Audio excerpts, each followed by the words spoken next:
Hello, my name is Molly and this is Jen, and this is Yoga for New Mothers Part 3.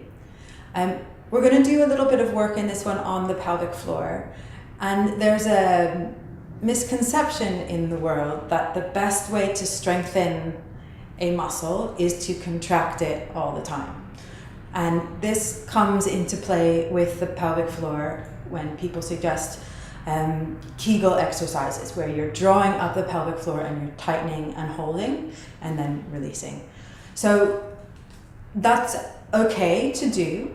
It won't hurt you. It will possibly bring more awareness to an area that maybe has less awareness in it.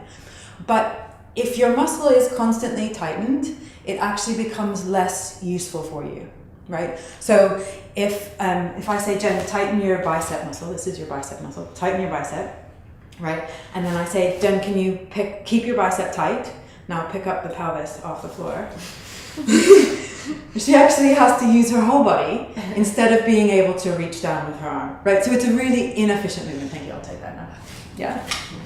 So there's two ways your muscle can contract. One is called concentric, and that is when the muscle shortens, it comes closer to the center, and the other is called eccentric, which is when it's moving away. So, can you hold this again? So instead of telling Jen to tighten her bicep, I'm going to say, Jen, can you take this in one hand?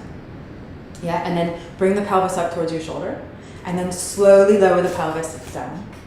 And so her muscle is going concentric contraction, eccentric contraction. And when she's lowering it down, she's actually getting quite strong in a dynamic way. So the pelvic floor and all muscle groups work the same way. If we think tighten the pelvic floor, then all of a sudden we don't have the availability of the pelvic floor to help us stabilize.